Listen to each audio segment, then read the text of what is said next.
Perfect. Hmm.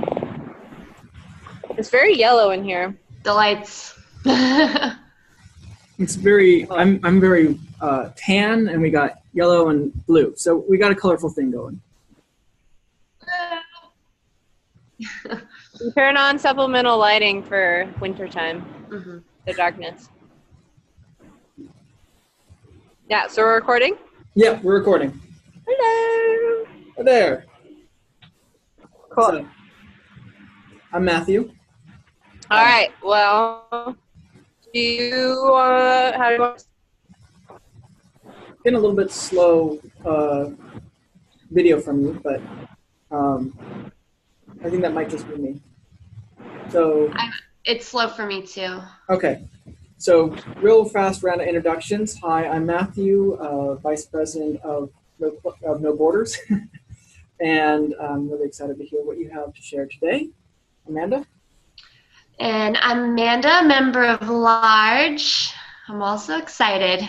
This is our past member, Elaine Swanson. Hey. It's all you. Am I back? Okay. Yep. I just switched off Wi-Fi, so hopefully it's better. Okay. Hello. My name's Elaine. My name's Elaine Swanson. I was a member of Rotaract Club of No Borders for about a year. I was one of the founding members. And then I moved to New York City to this crazy place, and things got a little too much for me to handle. So I moved to New York City to become an urban farmer. I work for a company called Gotham Greens. We are a rooftop hydroponic lettuce and herb company. We have 3 greenhouses in New York City, one in Queens and 2 in Brooklyn, New York. I work at the second greenhouse that has ever been built with the company. We call it G2, and I am based in Gowanus, Brooklyn, New York. Gowanus is like the district. Okay. So I started here in December of last year. I was a farmer pretty much for a very long time before that, and decided to come here because I was really interested in controlled environment agriculture. And that's basically what I believe to be the future of food is like controlling the environment that our food is growing in. So we can grow in an assortment of like climate conditions for our future, which I think is going to be very important. So I'm in a giant 20,000 square foot greenhouse right now. And in this greenhouse, we grow lettuces and herbs. Our main herbs is a basil variety, and we have a couple of different basil varieties, but we do this. And then I think we grow 5 different types of lettuce at this greenhouse. All the arugula and tropicana, iceberg. Tropicana is like a romaine, and we have another one called Muir, and all different types of basil. That's pretty.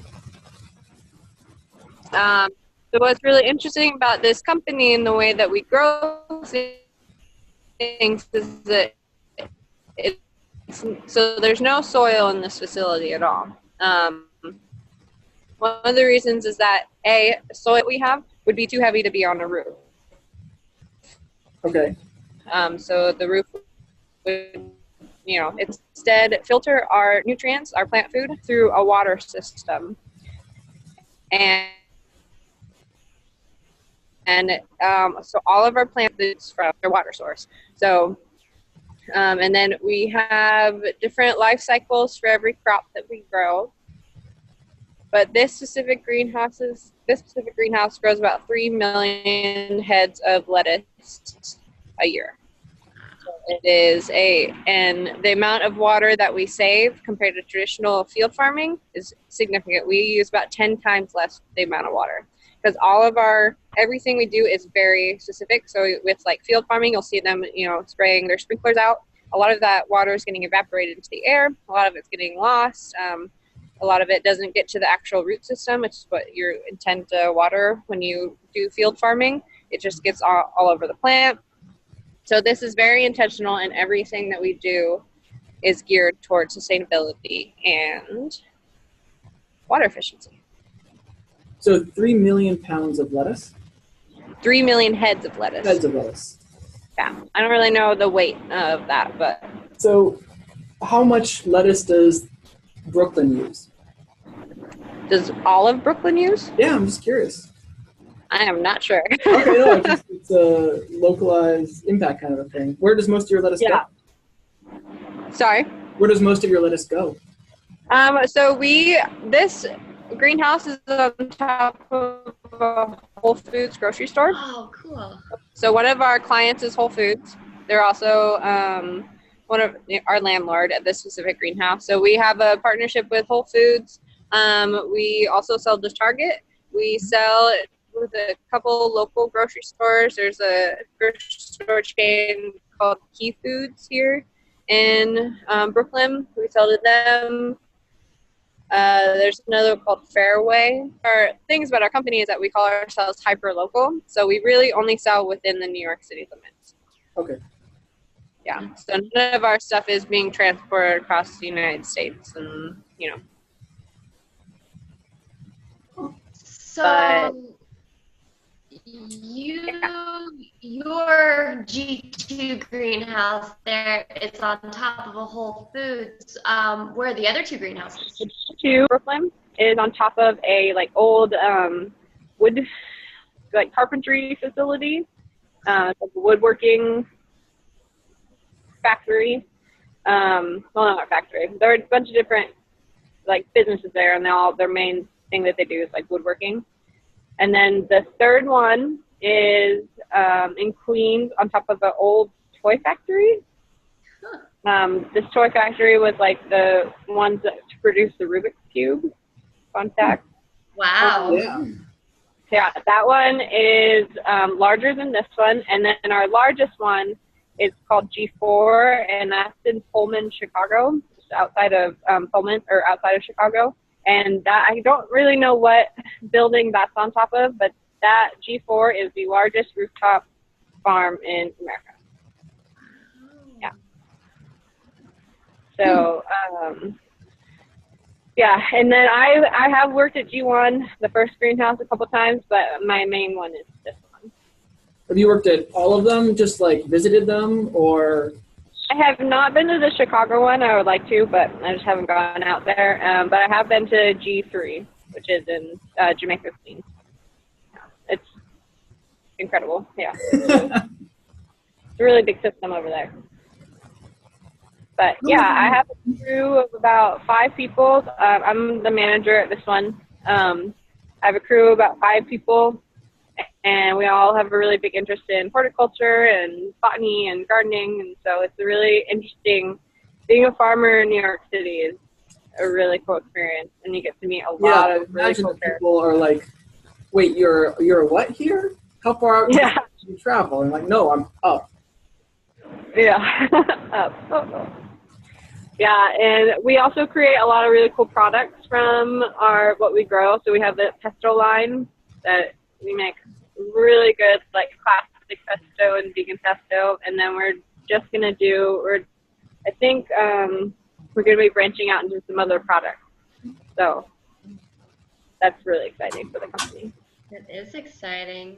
Yeah. Elaine, can you kind of walk us through what a day in the life is like? What does your job entail? Sure. So we come in about early in the morning before New York City has really started hustling and bustling.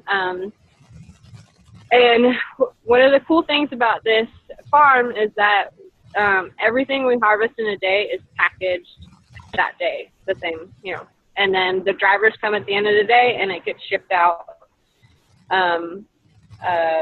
before, the night comes. So we like to say that the lettuce that you eat for lunch or lettuce that you eat for dinner was harvested at breakfast. So it's a really quick turnover with our product. And a lot of that has to do with the growing lettuces hydroponically in a greenhouse they aren't as hardy as like a field product, because they're very like nurtured in this environment. So like they don't really have wind exposure, and they, you know, they're treated very, very nicely. So the shelf life can kind of go down, but we still have a very good shelf life if we get our product out as soon as we can. So we come in and we do about 6 to 7 harvests per day of all of our different types of lettuce. And how many is that? So one group of, let's say, lettuce is about 320 plants. So that times 7, that's about how much we harvest. And then our team goes right back in and starts transplanting new groups. So everything's very cyclical here. So we have a harvest team and a transplant team, and then they go through, they chop it all down, and then we go through, we clean everything, make sure everything's sanitized, make sure the plants are looking good, and then transplant that into the next group and just leave it till the next harvest time. And then there's a lot of, you know, like housekeeping, green housekeeping stuff that we have to do, like, you know, cleaning, and we have to seed for our, you know, our new plants. This is a propagation area. This is kind of what I manage. So these are all the babies. Aww. The baby plants. And then once they get to a certain stage of growth, we'll then transplant them out into our field crops, or channel crops. And then we'll just like keep going. Big old circle. So what's the most challenging part?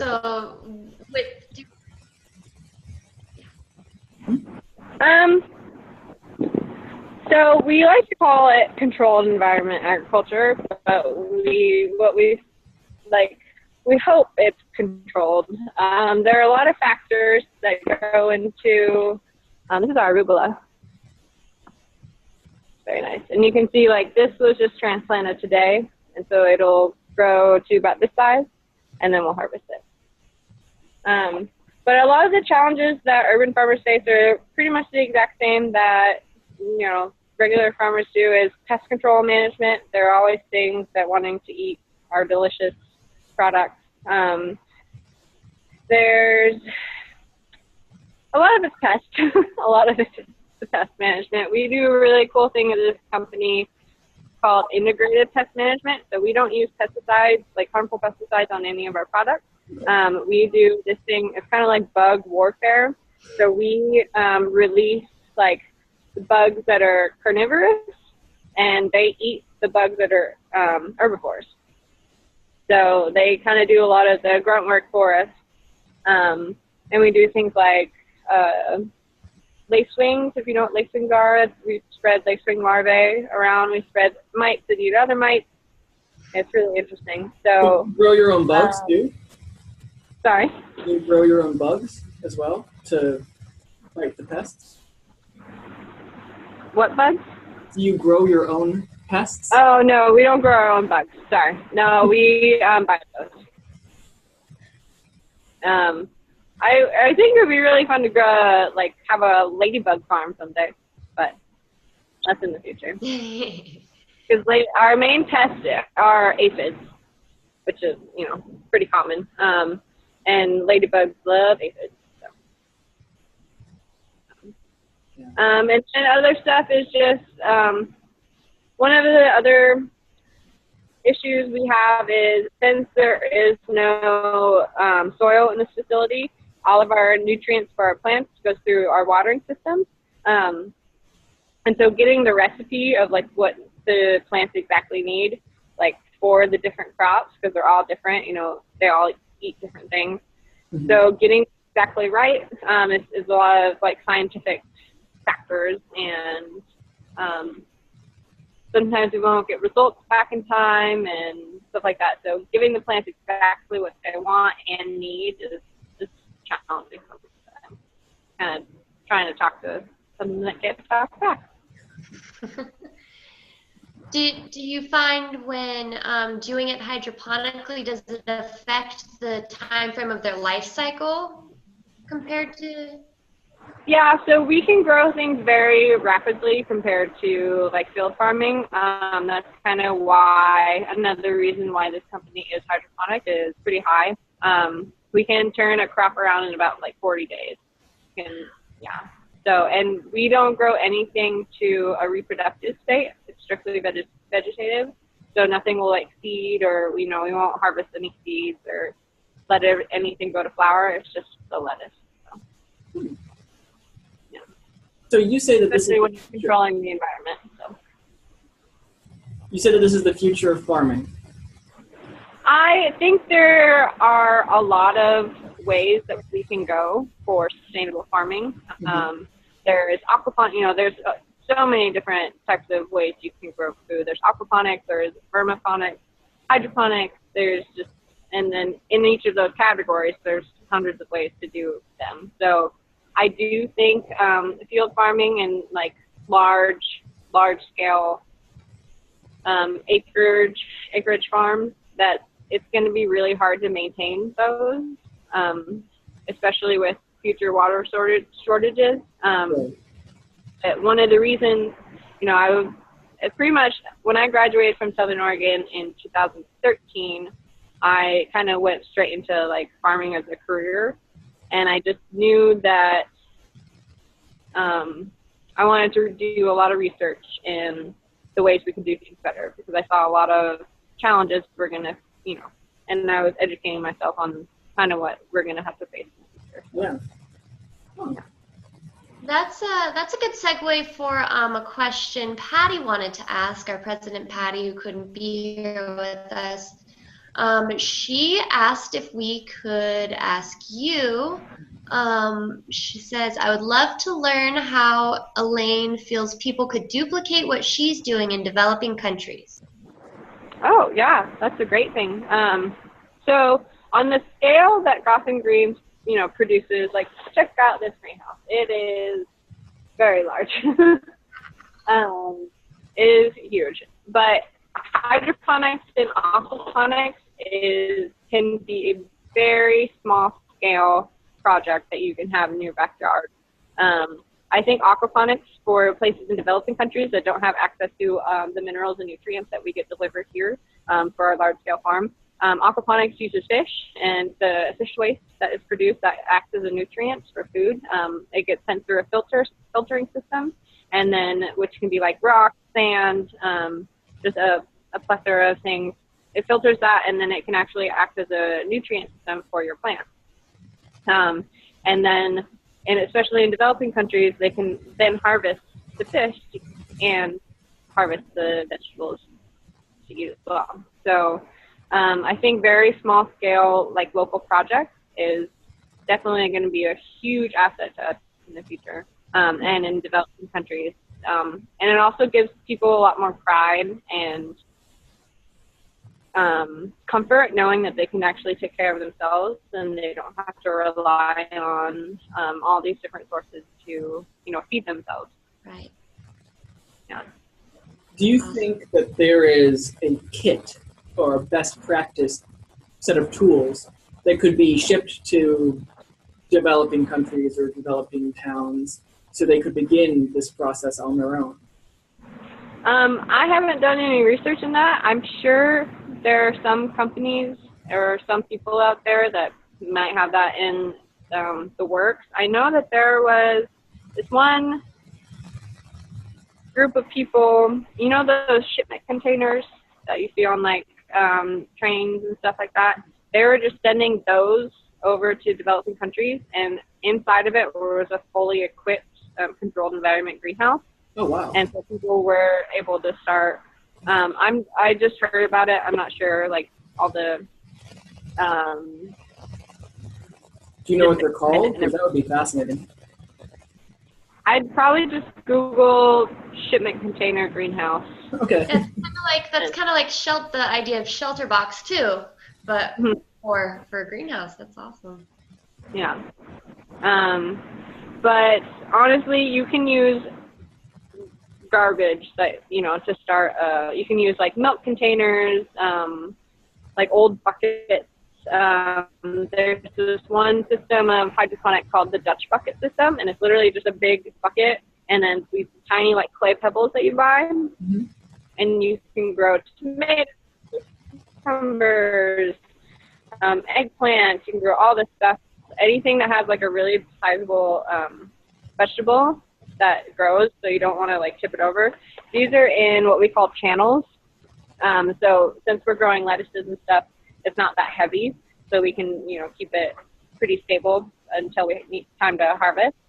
But you can use so much stuff, and I'm pretty sure there are people online that are just like, do a hydroponic system for like $10. Yeah. Yeah, they're really. Is there a hybrid system using some soil, some water that is good, or is that hydroponics is by far the best solo? I don't really know which is the best. They all have their positives and negatives. But I am very interested in aquaponics, and I would love to do more research in that and, work for farms that do aquaponics. I do like hydroponics a lot, but I do miss like the animal interaction that you get and like working together with another species to produce like something beneficial for both of you.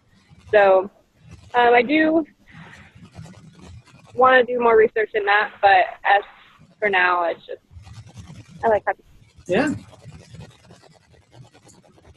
I imagine that another benefit of the hydroponic system is that the time at which it takes to harvest is infinitely quicker. Yes. You just kind of just sweep them and there you go. Yeah, so I harvested today with one of my partners. His name is, or one of my colleagues. His name's Dakpa. He is a Tibetan refugee. And we harvested all day together, and I think the first group of lettuce we probably did in like 15 minutes. That's 342. It's like incredibly fast. I was wondering how you guys could operate such a big place with such a small crew, but you're cranking it out that quick. It makes sense. That also means the equipment costs are actually not that much more than a normal farm when you consider how much the farm equipment costs.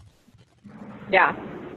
And what's really nice about this, like farming is a very, you can't really get around it. It's a very labor intensive job. Like you're not sitting behind a desk all day and growing food. You're actively out into the crop, making a difference. And what's really nice about this is that everything is pretty much like waist high. So I'm not like crawling around, dragging my knees on the ground, and it's a very comfortable environment to be a farmer, which is pretty cool. Yeah. So it's not too strenuous. It's still hard work and long days, but it's pretty nice.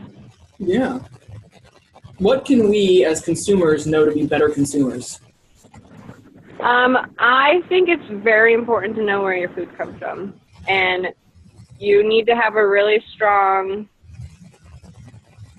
ethics system behind where you have your food from, and definitely just go local.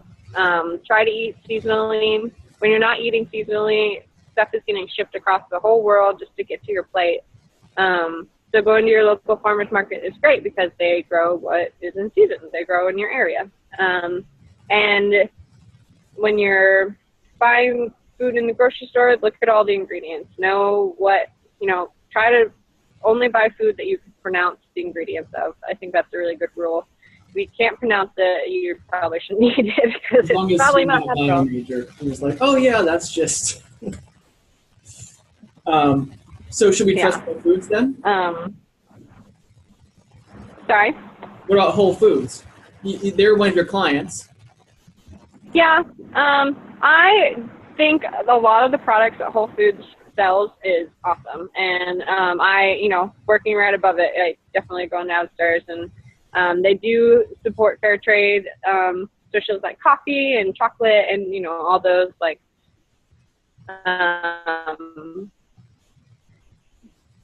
political crops in the world. They do a lot of good with, you know, their business and the food that they sell, but just like with any business, there are positives and negatives to, you know, every side. But I do, you know, I love the farmers markets, but pretty much the farmers markets in New York City have kind of closed by now because of the season. But I would choose farmers markets over. Yeah, I mean, of course. I just was wondering because like there's a Whole Foods right down the street from me.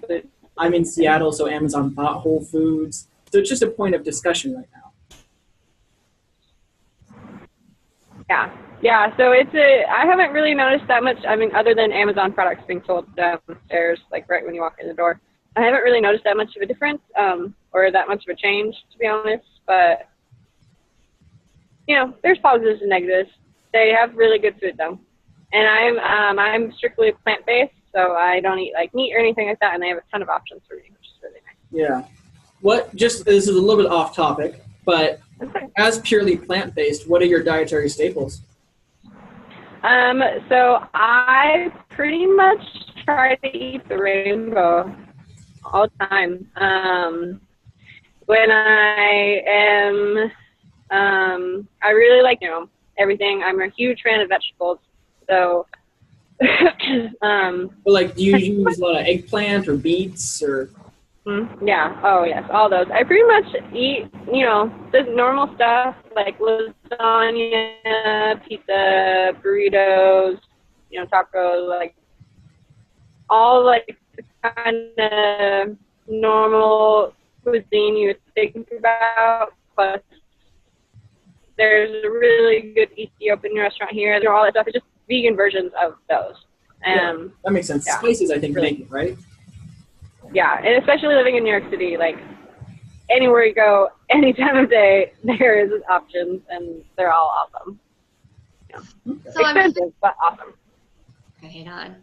I'm curious about the farmers market in New York City. Are you seeing a decent variety when it is the season for it of other foods that are grown locally in New York?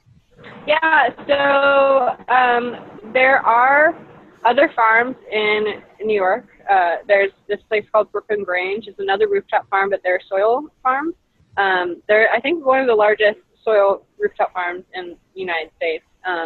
So they have farmers markets that they sell at their farm, but a lot of them are farmers that come in from upstate. They come down from upstate.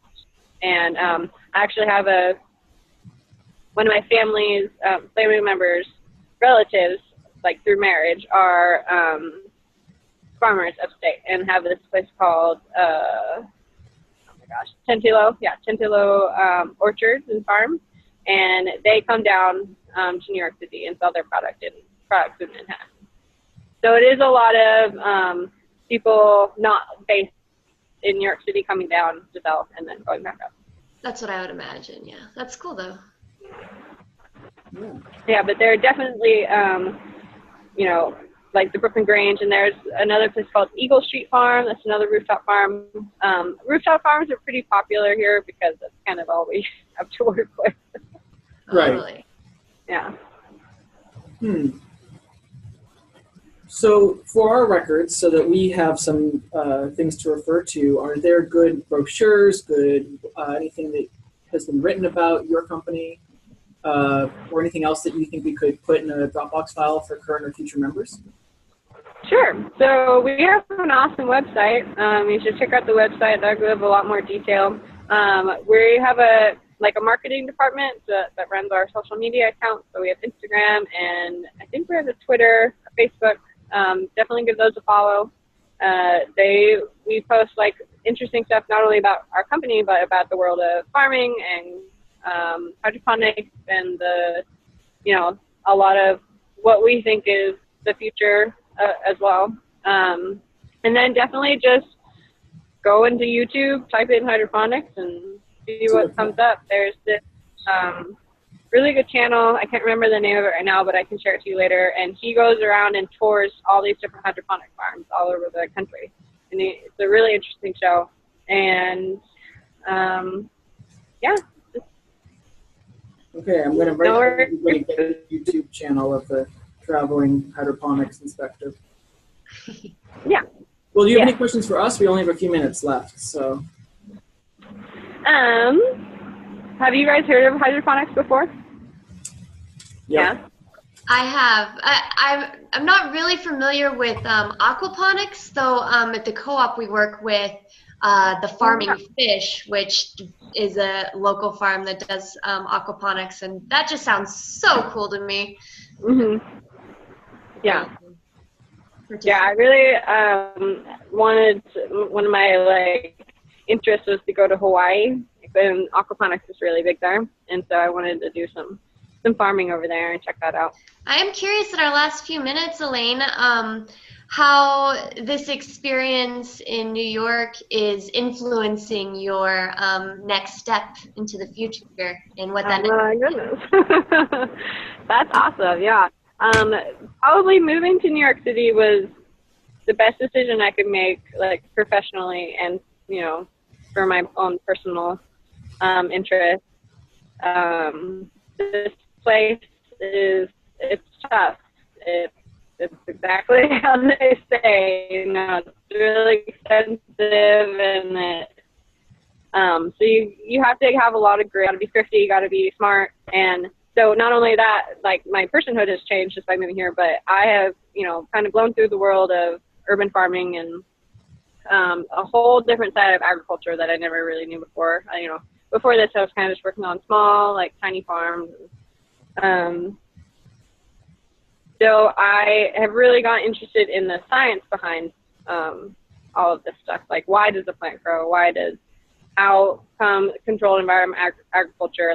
What is affected by this? What is affected by that? And so I am actually going back to school. I'm going to Oregon State University for botany and horticulture.